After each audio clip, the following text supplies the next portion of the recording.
Good morning friends.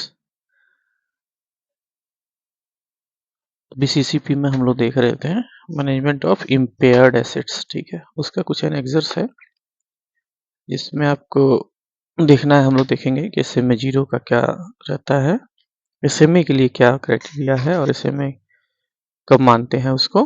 दूसरा क्या है, एक एग्जॉस्टिव रिस्क लिस्ट है, इंडिकेटिव लिस्ट है जिसमें फाइनेंशियल डिफिकल्टी के बारे में आपको।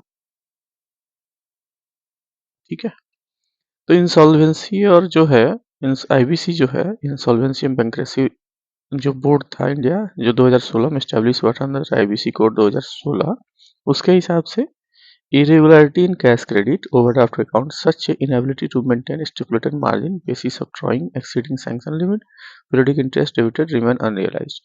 तो ये साइन है आपका फाइनेंशियल डिफिकल्टी का।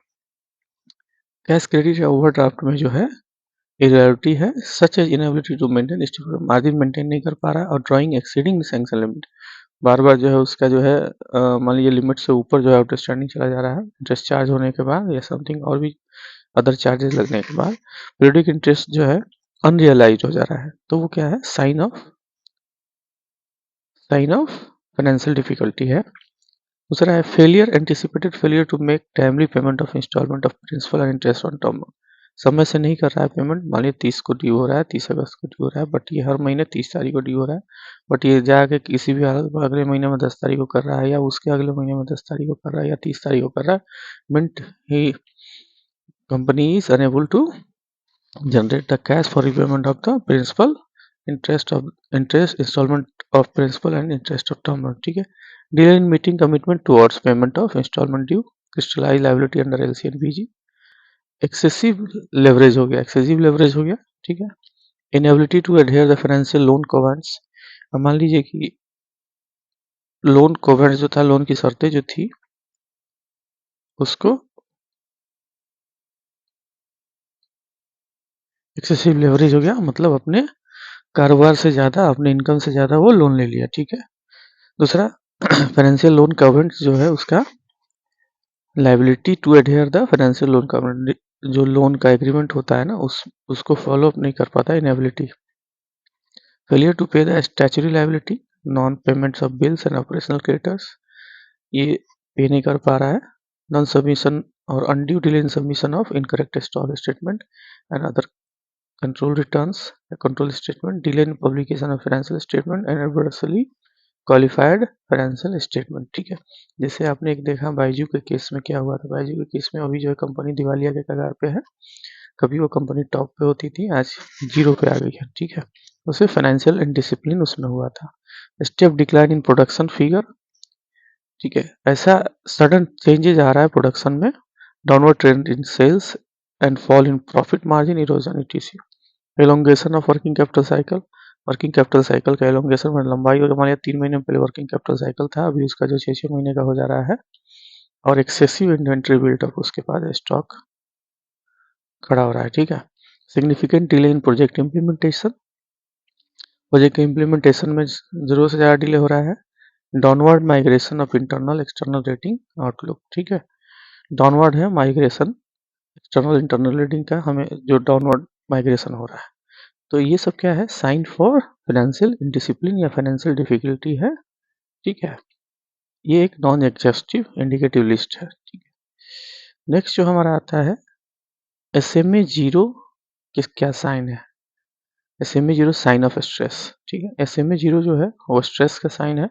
एसएमए जीरो क्या है, जब आपका ड्यू जो है 30 डेज का हो जाता है, 0 से 30 डेज के अंदर का बीच हो जाता है जब डिमांड आप, ठीक है, इंटरेस्ट से इंस्टॉलमेंट जो है आपका ड्यू हो जाता है 0 से 30वें दिन के लिए। तो इसमें डिले इन 90 डेज और more in submission of stock statement, other stipulated operational statement, और ठीक है, क्रेडिट मॉनिटरिंग और financial statement, non renewal of facility based on audited financials. तो इसमें अगर 90 दिन से ज़्यादा होता है तो ये आपका साइन ऑफ स्ट्रेस है। एक्चुअल सेल्स क्या है, actual sales oblique operating profit falling short of projection accepted for loan sanction by 40% of more. मान लीजिए 100 रुपये का आपने प्रोजेक्शन दिया था, अब वो घट के सीधा 60 रुपये पर आ गया या 55 रुपये पे आ गया। ठीक है, तो ये क्या होगा, 40% से ज़्यादा का सडन डिक्लाइन है। देन और single event of non cooperation prevention from conduct of stock audit by the banks. Stock audit होता है ग्रेटर देन 5 करोड़ के अकाउंट में स्टॉक ऑडिट होता है, तो आपका पार्टी जो है स्टॉक ऑडिट नहीं करने दे रहा है या उसमें नॉन कोऑपरेटिव है। Reduction of drawing power bye 20%, उसका डीपी अगर हम कैलकुलेट कर रहे हैं तो 20% से ज़्यादा का रिडक्शन हो चुका है। और मोर आफ्टर स्टॉक ऑडिट, और evidence of diversion of fund for unapproved purpose, और drop in internal risk rating by 2 और more noticed no change in a single review. ठीक है, तो ये सब रीजंस क्या है, साइन फॉर स्ट्रेस है। अब मान लीजिए चेक रिटर्निंग के केस में 3 और मोर चेक्स जो है 1 by 1 इमीडिएटली बाउंस हो गए, issued by the borrower in 30 days on ground of non-availability of balance in account on return of 3 or more bills discounted or sent under collection by the borrower। आपने 3 check दिए, 3 को check जो है 3 return of 3 और मोर checks issued by the borrower in 30 दिनों के अंदर on ground of non-availability of balance। होता है ना कि एडवांस चेक देते हैं कि आप इस तारीख को लगा दीजिएगा, ठीक है। उस केस में क्या है, वो चेक बाउंस हो गया, तो भी ये साइन ऑफ स्ट्रेस है। Devolvement of deferred payment guarantee, devolvement of deferred payment guarantee, instalment of letter of credit और इन्वोकेशन ऑफ गारंटी और its non payment within 30 days, ये सारे आपके हो गए। डीपीजी आपका डिवॉल्व हो गया। इंस्टॉलमेंट और लेटर ऑफ क्रेडिट क्या है, वो भी इंस्टॉलमेंट और लेटर ऑफ क्रेडिट और इन्वोकेशन ऑफ बीजी जो है ये हो गया, आप पैसा बैंक ने पे कर दिया बट आप उसका जो है पेमेंट नहीं कर पाए 30 डेज के अंदर में, तो ये साइन ऑफ स्ट्रेस है। Third, request for extension of time either for creation of protection of security as against time specified in original sanction terms और for compliance with any other terms and conditions. ठीक है, तीसरा request अगर देते हैं कि आपको प्रोफेशनल सिक्योरिटी के लिए जो है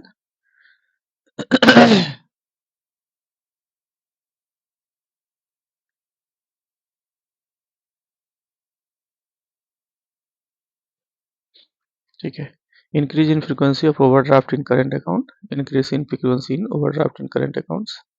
ठीक है, करंट अकाउंट में आपको ओडी ले रहा है बार बार, हमेशा ओवरड्राफ्ट हो रहा है। The borrower reporting stress in business and financial, तो promoter pledging selling their shares in borrower company due to financial stress ETC. ठीक है, तो ये साइन ऑफ स्ट्रेस है। ठीक है, कंपनी के केस में as per the IBA guideline थी, आईबीसी गाइडलाइंस। ठीक है, या नॉर्मली भी यही आपको स्ट्रेस का साइन होता है। ठीक है, तो फ्रेंड्स ये था हमारा मैनेजमेंट ऑफ इम्पेयर्ड एसेट्स का एनेक्सर्स। हमारा ये चैप्टर यहाँ क्लोज होता है। ठीक है, नेक्स्ट हमारा चैप्टर जो है अभी ये हम चैप्टर है हमारा fair practice code of lenders liability, बहुत ही छोटा चैप्टर है। इसके बाद हमारा ये है न्यूमेरिकल्स है, तो वो हम देखेंगे। ठीक है, ओके फ्रेंड्स, तब तक के लिए चैनल अच्छा लग रहा है तो इसे लाइक जरूर करिए, शेयर करिए, सब्सक्राइब करिए। ठीक है, थैंक यू।